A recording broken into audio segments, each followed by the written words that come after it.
Last week we talked about DC's favorite number and how Marvel saved some money on X-Men toys. Let's see what you guys had to say.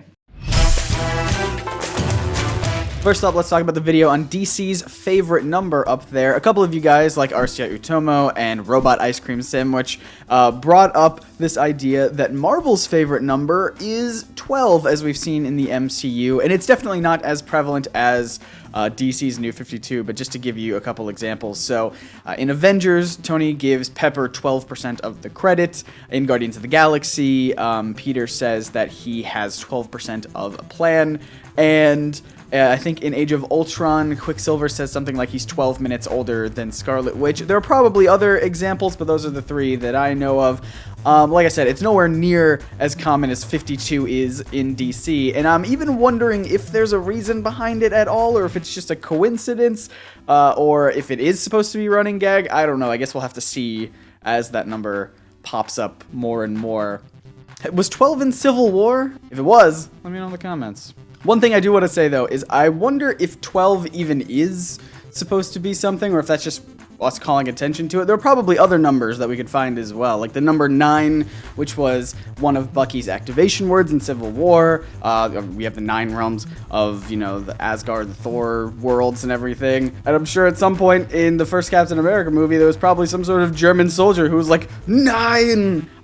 I don't know. Either way, I guess time will tell to see if 12 actually is going to be a significant number in the MCU. But also on that same video, Kieran Jones brings up this idea of how the New 52 was almost called the FAB 48.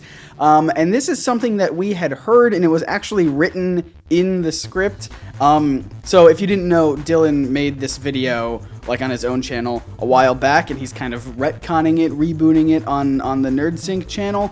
And something that someone left a comment on his old video saying that, yeah, it was called the Fab 48, but we couldn't find any research for it, we couldn't find any sources for it.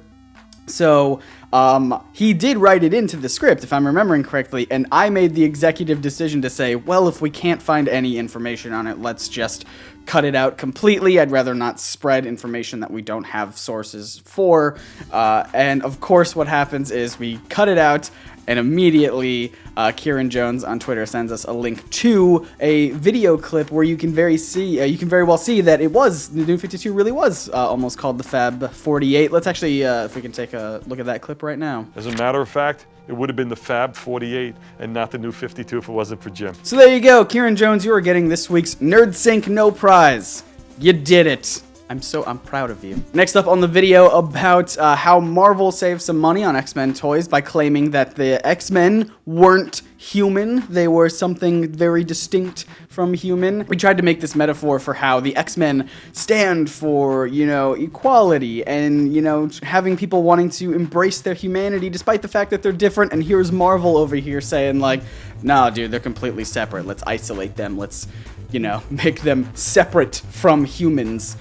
Which was, at the very least interesting to think about. But as other commenters like Jason Bryant and another Jason, who I'm told is definitely not a robot, they brought up this idea that we kind of have a legal precedent for how people would treat mutants in real life now. And again, I know that it's just toys and they're not real people, except for the fact that Marvel did release their statement that said that their characters are living, breathing people.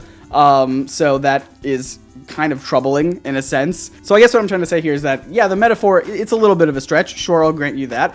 But I don't think it's something that is worth ignoring or overthinking. And of course, that's what we do here at NerdSync. We love to overthink this kind of stuff. So this is the last comment I want to address today, and it's kind of an important one. capfogful, basically writes some comments that I've been seeing a lot. Last week, I basically didn't host any of the episodes. It was Dylan, it was Joel, and that's beginning to be more of a trend here on NerdSync, is videos without me. And I want to be clear here, NerdSync is not in any capacity Scott's channel. It's not me. I am not NerdSync. All of us are. And so as we kind of bring more people on to do more shows, different types of videos, maybe you'll start seeing less of me. I don't know. It's definitely possible. And so I want to be clear and just kind of prepare you for that. There is a possibility that in the future, at some point, you might not see me on the channel. I'll still be running stuff behind the scenes, I assume, but this channel was never just meant to be me. It was meant to be a bunch of people. That's why it's called NerdSync. It was supposed to be a bunch of nerds coming together and talking about the things they like, not just one nerd. So I just wanted to throw that out there, get you put that little seed in your brain for if that happens. I want to be clear, it's not in the foreseeable future whatsoever. I still have videos planned out basically through the rest of this year and probably some other stuff for next year and so on and so forth. But like, if it happens, I just want to be clear that like this was always the plan. So with that, I just want to say thanks to all of you guys who have been very supportive of these other hosts like Joel and Dylan and DK who have come on and made other videos for the channel. We'll still be seeing more of them. And we got a whole week, just to make up for it, we have a whole week of XMen videos with this face in them.